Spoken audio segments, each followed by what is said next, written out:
계약금. 계약금은 매매 대금의 통상 20% 이하에서 우리가 지불을 하죠. 여기서 이 계약금의 의미는요, 특별한 언급이 없으면은 해약금으로 추정이 됩니다. 줬던 돈을 포기하고 해제를 할 수 있는 것이죠. 여기서 이 해의 의미는 해제권 유보입니다. 해제권을 남겨둔다는 거예요. 계약금을 낸다는 의미가 해제권을 유보시켜놨다는 뜻이죠. 즉 해제권을 행사할 수 있다는 뜻입니다. 물론 이 경우 해제권 행사의 주체는요, 준 사람은 물론이고 받은 사람도 행사할 수 있어요. 준 사람은 그 돈을 포기하는 거죠. 그리고 해제할 수 있습니다. 받은 사람은 배액을 상환하고 해제권을 행사할 수 있죠. 이 계약금은 해약금으로 추정이 돼요. 일부 지급의 문제입니다. 시험이 여기서 나오죠. 예를 들어 계약금을 200만 원을 정했어요. 그러나 100만 원만 지급하고 100만 원을 아직 주지 않은 경우입니다. 일부 지급이죠. 이 경우는요, 계약금으로서의 효력이 없습니다. 200만 원 전체를 안 줬기 때문에 계약금으로서의 효력은 없어요. 따라서 이 계약금이 가졌던 게 뭐였죠? 해약금으로 추정이 됐었죠. 여기서 이 해는 해제권 행사였죠. 그러나 계약금으로서 효력이 없기 때문에 해제권 행사를 못하는 겁니다. 자, 여기도 시험에 자주 나옵니다. 중도금의 일부 지급, 즉 중도금을 일부만 지급한 경우에요. 그 경우에도 해제권 행사를 못합니다. 이 경우는 이런 것이죠. 계약을 체결합니다. 그리고 계약금을 지급해요. 그리고 나서 중도금 주고 잔금 지급합니다. 이 경우 이 계약금은 특별한 언급이 없는 한 해약금으로 추정이 되기 때문에 양 당사자는 해제권을 행사할 수 있어요. 그러나 무한정 해제할 수 있는 것은 아니고 이때까지만 가능합니다. 즉 중도금 지급하기 전까지만 해제를 할 수 있는 거예요. 그 이후에는 해제를 할 수 없습니다. 따라서 중도금 지급을 뭐라고 그러냐면은 이행의 착수라고 합니다. 중도금 지급 이후에는 해제를 못한다. 또 이행의 착수 이후에는 해제권 행사를 못한다. 같은 말인 거예요. 그래서 여러분이 암기하셔야 될 것은 이거죠. 중도금 지급 전후로 해서 해제권 행사가 가능 여부가 달라진다는 거죠. 이 중도금 부분을 기억하셔야 됩니다. 중도금의 일부 지급, 중도금이 예를 들어서 5천만 원이었어요. 그런데 중도금을 1,000만 원만 지급한 상태입니다. 즉 일부 지급이죠.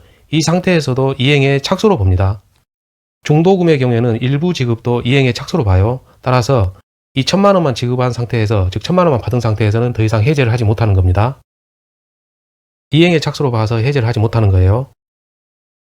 그리고 중도금을 지급 기일 전에 지급한 경우입니다. 중도금을 이 날짜에 지급하기로 했어요. 이 날짜에. 그러나 미리 준 거예요. 중도금을. 그 경우에도 이행의 착수로 봅니다. 따라서 그 이후에는 해제를 못합니다.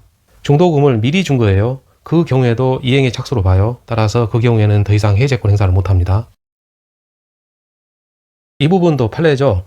잔금을 준비하고 등기 절차를 밟기 위하여 등기소에 동행할 것을 촉구했다.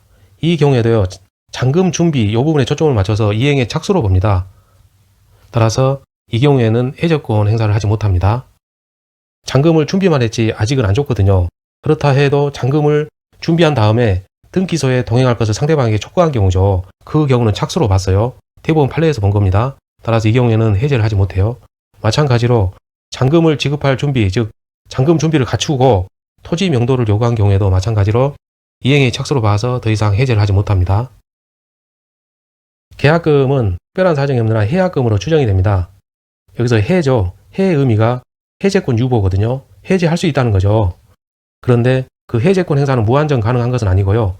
중도금을 지급하기 전까지만 해제 가능합니다. 아까 앞에서 설명드린 거 재반복하는 겁니다. 계약금을 지급했어요. 그러고 나서 중도금을 지급합니다. 이 부분에서는 해제권 행사가 가능해요. 그러나 이 부분에서는 해제권 행사가 안 되는 겁니다. 그 기준은 중도금이죠. 암기 방법은 이렇습니다. 자, 포기하고 끝이에요. 이 끝이라는 것은요, 손해배상 청구 이런 게 없다는 거예요. 즉, 계약금을 포기하고 해제권 행사했으면 끝. 더 이상 배상 청구를 하지 못합니다. 즉, 배상할 필요가 없는 거예요. 그게 바로 계약금입니다. 정확하게는 해약금으로 추정되기 때문에 그렇죠. 암기 방법 다시 강조합니다. 중도금 전에 그 돈을 포기하고 그 돈은 계약금이죠. 정확하게는 해약금입니다. 그 돈 포기하고 끝. 여기서 끝이라는 의미는 손해배상 이런 문제가 발생하지 않아요. 이거 중요합니다. 배상 의무가 없습니다. 따라서 배상 청구도 못하고 배상 의무도 없어요.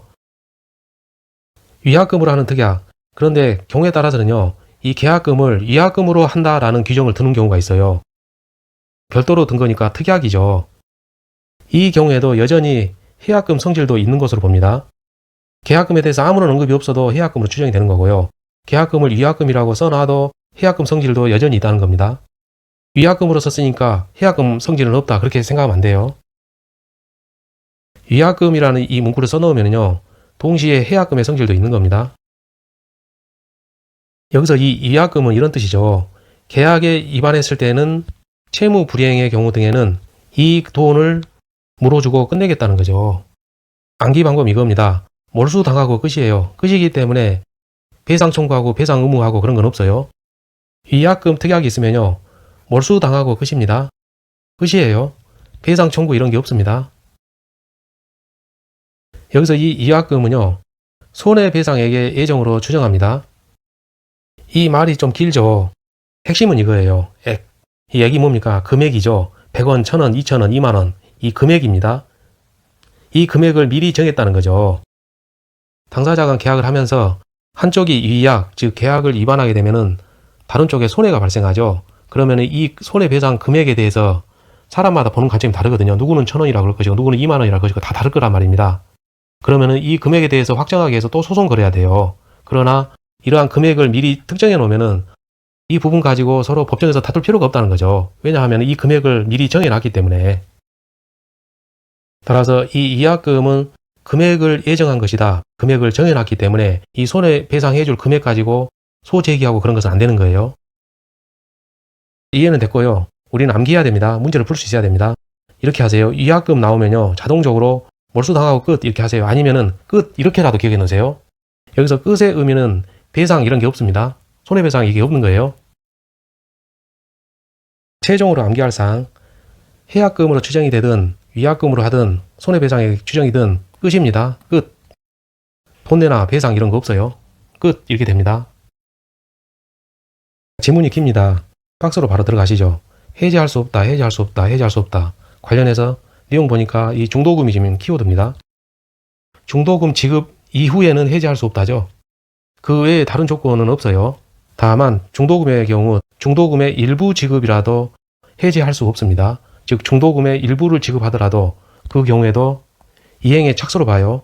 따라서 더 이상 해지하지 못한다는 겁니다. 중도금액 보니까 2억이네요. 자, 중도금 2억을 지급했답니다. 그럼 해지할 수 없다. 중도금 2억을 지급했다. 그럼 해지할 수 없어요. 중간에 이런 거 왜 안 읽습니까? 필요 없어요. 그런 것은. 조건에 우리가 달지도 않았어요. 중도금 지급 전후만 우리는 보면 돼요. 지급 중도금 중 1억 원이죠. 일부 지급이네요. 그러면은 해지할 수 없죠. 이 부분 관련해서 중도금의 일부 지급도 해지할 수 없고요. 계약금의 일부 지급도 해지할 수 없습니다. 갑은 계약금을 수령하였다. 틀린 것은 판례에 따름 을이 지급한 계약금은 해약금으로 추정합니다. 따라서 준 사람은 그 돈을 포기하고 해지할 수 있죠. 2번 위약금으로 약정한 경우에는 위약금이죠. 이 경우에는 해약금의 성질도 있습니다. 그 경우 손해배상액의 예정으로 추정합니다. 계약을 위반했을 때 줄 돈에 대해서 그 금액을 미리 정해놓은 거예요. 맞죠? 그러면 좋은 점이 그 금액 가지고 서로 재판에서 안 싸워도 돼요. 3번 중도금을 줬는데요. 원래 주기로 한 지급기일 전에 미리 준 거죠. 그 경우도 이행의 착수로 봅니다. 따라서 이행에 착수했기 때문에 해지할 수 없어요. 중도금을 줬다 그러면은 그 이후에는 해지 못합니다. 지급 기일 전에 중도금을 준 경우에는요. 그 경우에도 중도금 지급으로 봐요. 따라서 해지할 수 없습니다. 계약금을 줬는데 일부만 줬답니다. 역시 해지할 수 없어요. 왜 그렇죠? 계약금의 일부만 지급하면요. 계약금으로서의 효력이 없습니다. 따라서 이 계약금이라면 원래는 해약금으로 추정이 되잖아요. 여기서 이 해는 바로 여기서부터 해제권이 나오는 거거든요. 그런데 이 자체가 요건을 갖추지 못한 경우에요. 따라서 해제할 수 없습니다. 5번 지금 뒤에서 읽으면요. 해제할 수 없다 그랬어요. 해제할 수 없는 경우 이런 경우죠. 중도금 지급 이후에는 해제할 수 없어요. 지문 보니까 토지거래 허가구 해놓고 토지거래 허가를 받았답니다. 이런 경우는 아무 상관이 없어요. 중도금하고. 그래서 틀렸습니다. 계약금 옳은 것은 판례에 따름 기억, 계약금은 별도의 약정이 없는 한 해약금 성질을 갖는다. 맞죠? 해약금으로 추정이 됩니다. 이행기 전이라도 중도금을 지급했답니다. 그러면은 착수로 보는 거죠. 이행의 착수입니다. 따라서 해제할 수 없어요. 중도금을 중것으로 보기 때문에 그렇습니다. 디귿, 기니까 뒤에서 읽어요. 공탁까지 할 필요는 없습니다. 이 지문 그대로 맞는 거예요. 매도인이 계약금의 배액을 상환하여 계약을 해제했답니다. 그 경우 그 이행 제공을 하면 족하고 이거 맞아요. 이행 제공하면 된 거예요. 매수인이 안 받는다 해서 그 돈을 공탁까지 할 필요는 없습니다. 나는 주기만 하면 되는 거예요. 받든 안 받든 일단 주면 되는 거예요. 그런데 상대방이 끝까지 안 받은 경우에요. 그러면은 대부분 공탁을 하죠. 그러나 그럴 필요는 없다는 거죠. 계약금 3천만 원이고 틀린 것은 판례의 다름. 1번. 계약금은 전부를 지급해야 되죠. 전부를 지급하지 않았다. 즉 일부 지급했다. 그렇다면은 계약은 성립하지 않습니다. 2번. 계약금을 지급하였더라도 잔금 지급을 지체한다. 지체가 뭐죠? 채무불이행이죠. 따라서 손해배상을 청구할 수 있어요. 3번. 매매 계약이 무효나 취소됐다. 취소는 소급적 무효죠. 결론은 무효인데요. 그렇다면 계약금 계약도 소멸합니다. 않는다 했으니까 틀렸어요. 이 매매 계약이 주된 계약입니다. 즉 주인이에요. 이 계약금 계약은요. 종된 계약이에요. 따라다니는 개념이죠. 주인이 없어졌어요. 종도 죽습니다. 즉 부종성이죠. 4번. 계약금은 증약금입니다. 항상 증약금이에요. 증약금이 뭐죠? 약정이 있었다는 증거가 된다는 거죠. 계약 성립의 증거가 됩니다. 5번. 중도금을 줬습니다. 그러면 더 이상 해지할 수 없어요. 여기서 갑은 받은 사람이죠. 따라서 배액을 상환합니다. 준 사람은요. 계약금만 포기하죠. 계약금 틀린 것은 판례에 따름. 1번. 계약금 포기, 즉 계약금을 낸 사람이 포기한 겁니다. 그러면 어떻게 되죠? 끝이죠. 따라서 상대방은 배상 청구할 수 없습니다. 끝입니다. 2번. 계약금 계약은 종된 계약입니다. 주된 계약은 매매의 경우에 매매 계약이죠. 계약금 계약은 따라다니는 종된 개념입니다. 위약금 특약이 있으면 위약금의 성질을 갖습니다. 물론 해약금도 됩니다. 그러면 중요한 건 이거죠. 만약에 특약이 없으면 위약금 아닌 것이죠. 즉 계약금을 위약금으로 하고 싶으면 반드시 특약으로 기재를 해야 됩니다. 4번. 해제권은 합의로 배제할 수 있습니다. 계약금을 포기하고 해제권 행사할 수 있다는 그 민법의 규정은요. 임의 규정이에요. 따라서 그 규정을 배제한다. 즉 해제권을 배제하는 합의를 해도 그 합의는 유효합니다. 사적 자치 원칙이죠. 계약 체결 내용 자유가 있잖아요. 계약 자유 원칙 때문입니다. 계약금의 일부를 지급했다 하면 해제할 수 없죠. 중도금의 일부를 지급해도 마찬가지로 해제할 수 없습니다. 계약금 문제네요. 틀린 것은 판례에 따름 1번. 계약금을 위약금으로 하는 특약 가능합니다. 즉 특약을 했기 때문에 위약금이 되는 거예요. 계약금 계약은 종된 계약이죠. 여기서 주된 계약은 매매 계약입니다. 계약금 계약은 따라다니는 종된 계약이에요. 중도금을 줬죠. 그러면 더 이상 해제할 수 없습니다. 해제권 행사와 관련해서 기준점이 항상 중도금이에요. 기억하셔야 됩니다. 중도금입니다. 해약금에서 해자가 있죠. 해제권 유보했죠. 따라서 해제권 행사 가능합니다. 그러고 나면 어떻게 되죠? 끝이죠. 배상 청구 못합니다. 끝이니까 배상 청구 못하는 거예요. 그러한 해제권 배제 약정 가능합니다. 그 경우 그 약정에 따라서 더 이상 그 해제권을 행사할 수 없죠. 계약금 틀린 것은 판례에 따름 해약금으로 추정이 됩니다. 이러한 규정은 매매뿐만 아니라 임대차에도 적용이 돼요. 전월세 계약에서도 계약금을 겁니다. 해약금, 해제권 유보된 경우죠. 그렇다면 손해배상이나 원상회복 문제는 없습니다. 맞는 거예요. 해약금 하면은 포기하고 끝 이렇게 됩니다. 따라서 손해배상이나 원상회복 이런 건 없어요. 4번 지문이 길어요. 계약 해제 행사할 수 있냐 여부 문제입니다. 그러면 우리는 중도금 지급 있는가를 보면 돼요. 다른 건 볼 필요가 없습니다. 계약금만 지급했죠. 중도금 안 줬죠. 그러면은 해제할 수 있죠. 없다 했으니까 틀렸어요. 토지거래 허가 이런 건 우리하고 아무 상관없어요. 해제할 수 있냐 여부죠. 우리는 뭐만 보죠. 중도금 지급 전이냐 후냐만 보면 됩니다. 계약금만 수령했대요. 그러면은 중도금을 아직 안 받았죠. 그렇기 때문에 해제할 수 있습니다. 자, 지문이 길어요. 1번으로 바로 가죠. 계약금 계약은요. 낙선 계약이 아니죠. 요물 계약이죠. 틀린 것은 정답 1번. 요물 계약 4가지 있죠. 현대 계보입니다. 현상 광고 계약, 대물 변제, 계약금 계약, 보증금 계약이 있었죠.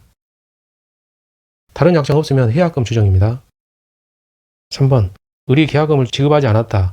채무 불이행이죠. 계약금 계약에서도 채무 불이행 나옵니다.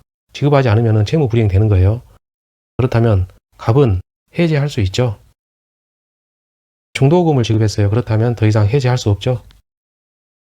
중도금을 줬어요. 그렇다면 더 이상 해제하지 못하죠. 내용 더 보니까 잔금까지 줬어요. 그러면은 소유권 이전 등기를 해줘야 되는데 이 등기를 해주지 않은 거예요. 이 경우는 뭐죠? 채무 불이행이죠. 채무 불이행했기 때문에 해제권을 행사할 수 있습니다. 이 부분에서 알 수 있는 거 이거죠. 이게 지금 별도라는 거예요. 별도입니다. 채무 불이행 관련해서는 이 요건을 갖추면 해제권 행사할 수 있는 것은 별도의 요건이라는 거죠. 그리고 이 해약금 관련해서는 그 요건을 갖추면은 별도로 해제권 행사할 수 있고 못하고 그러는 겁니다. 즉 별개라는 거예요. 이게 지금 채무 불이행 관련 해제는 별개입니다. 각자 요건을 갖추면은 각자 행사할 수 있는 거예요. 자, 이거 너무 길어요.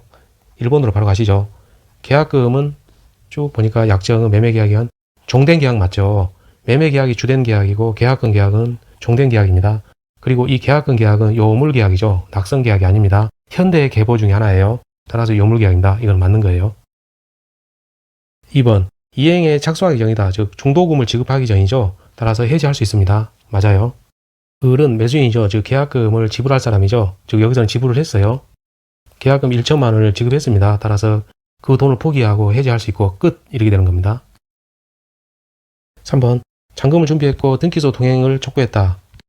앞에서 설명드린 판례죠. 이행의 착수로 봅니다. 없다 했으니까 틀렸어요. 이거는 대부분 판례 입장입니다. 여기서 이 잔금은요. 중도금하고 잔금이 포함된 개념입니다. 즉 중도금하고 잔금을 동시에 지급하는 경우죠. 4번 이행 착수 전, 즉 중도금 지급 전이니까 해약할 수 있죠. 즉 해제할 수 있습니다. 해약금이다. 따라서 해제권이거든요. 해제권 유보니까 해제를 할 수 있는데 그 해제를 하면 어떻게 되죠? 끝! 이렇게 됩니다. 이 끝의 의미는 배상 청구권 행사할 수 없다죠.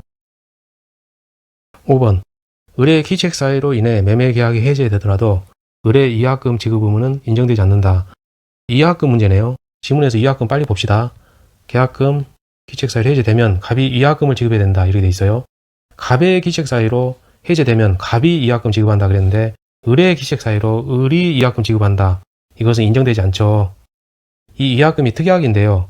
이 사안에서 을에 대해서는 언급이 없어요. 따라서 않는다가 맞습니다. 계약금 옳은 것은 판례에 의함. 계약금에 의해 해제권 유보된다. 즉 이게 해약금의 의미죠. 채무불이행 이유로 계약을 해제할 수 있어요. 없다가 틀렸습니다. 해약금은 해약금대로, 채무불이행 이유로 한 해제권은 그 해제권대로 그대로 행사할 수 있는 거예요. 각자의 요건을 갖추면 각자 행사할 수 있는 겁니다. 중도금 지급한 후에는 해제할 수 없죠. 3번 계약금 배액 상환하고 계약을 해제했다면 끝이죠. 배상 청구 이런 거 없습니다. 4번 당사자 간 배제 약정 유효입니다. 해제권 행사 배제 약정은 유효예요. 민법에 이러한 규정이 임의 규정이기 때문에 그렇죠. 5번 계약을 해제할 수 있냐 여부는 뭘로 결정한다? 중도금이죠. 여기 보면은 중도금 얘기가 없어요. 따라서 계약금을 포기하고 계약을 해제할 수 있습니다. 계약금 옳은 것은 판례에 의함. 계약금 포기 해제 그러면은 끝. 그래서 원상회복 의무 이런 거 없어요. 계약금 포기하고 행사할 수 있는 해제권은 당사자 간 합의로 배제 가능하죠. 이러한 규정은 임의 규정입니다. 따라서 당사자 간 달리 정할 수 있고 당사자 간 합의로 해제권 행사를 배제할 수 있습니다. 없다 했으니까 틀렸어요. 3번 계약금 계약은 종된 계약입니다. 따라서 매매 계약이 무효로 되면은 계약금 계약도 같이 따라서 무효가 되는 거죠. 4번 계약금 포기하고 해제하면 끝. 따라서 배상 청구할 수 있다. 틀렸어요. 5번 공탁해야 한다. 이런 거 없습니다. 이행 제공하면 이걸로 다 된 것이지 상대방이 받지 않는다 해서 공탁까지 하는 거 아니에요. 계약금 틀린 것은 판례에 의함. 1번 계약금은 언제나 증약금 맞죠. 약정이 있었다는 증거가 됩니다. 2번 계약의 성립 후에 계약금이 교부된 거죠. 통상은 계약 성립과 동시에 계약금을 줍니다. 그런데 이 경우에는 성립하고 나서 그 다음날 줬든지 그 후에 계약금이 간 거예요. 그 경우도 계약금으로서 효력을 인정합니다. 이 경우 인정하지 않는 것은 뭐죠? 일부 지급은 인정하지 않죠. 계약금의 일부 지급은 계약금으로서의 효력을 인정하지 않습니다. 매매 계약의 일부 이행에 착수했다. 이 의미는 중도금의 일부를 지급한 경우에요. 그렇다면 해제할 수 없다죠. 있다 했으니까 틀렸어요. 위약금은 특약이 있어야지만이 효력이 있죠. 그런데 이러한 특약이 없답니다. 그러면 위약금이 아닌 것이죠. 위약금이 아니기 때문에 손해배상액의 예정 이런 것은 없는 거예요. 즉 손해배상 금액이 특정되지 않은 경우입니다. 그러면 실제 손해를 배상하는 거죠. 그래서 나머지 읽으니까 채무 불이행을 이유로 한다. 이 경우 손해배상을 청구하는데 그 배상액의 금액이 실제 손해라는 것이죠. 따라서 맞는 겁니다. 만일에 여기에서 손해배상액의 예정 금액을 배상받는다. 그러면 틀린 거죠. 약정한 계약금을 지급하지 않았다는 것이죠. 그러면은 계약금이 아니죠. 계약금이 아니기 때문에 해약금 추정도 안 되는 것이죠. 해제권 행사도 없죠. 따라서 결론을 보면 해제할 수 없다. 따라서 일단은 맞는 걸로 보이는데요. 나머지 부분도 읽어야 됩니다. 보니까 그 약정이 없었더라면 범하지 않았을 것이다. 이거 어디서 많이 봤죠? 착오에서 중중 기억나시죠? 중요 부분의 착오일 것, 중대한 과실이 없을 것, 이게 착오의 요건이잖아요. 총칙에서 제가 몇 번을 말씀드렸었던 거죠. 착오는 중중으로 기억하세요. 그 약정이 없었더라면 계약을 체결하지 않았을 것이라 이런 가정법 형식으로 된 게 바로 중요 부분의 착오가 있냐 없냐 그 문제거든요. 그러한 사정이 없었답니다. 그러면은 중요 부분의 착오가 아니라는 거예요. 따라서 결론은 착오를 이유로 취소권을 행사하지 못합니다. 간단히 설명하면은 착오 취소는 고려하지 말고 그 뜻이에요. 따라서 계약금을 지급하지 않았다. 그렇다면은 해지할 수 없습니다.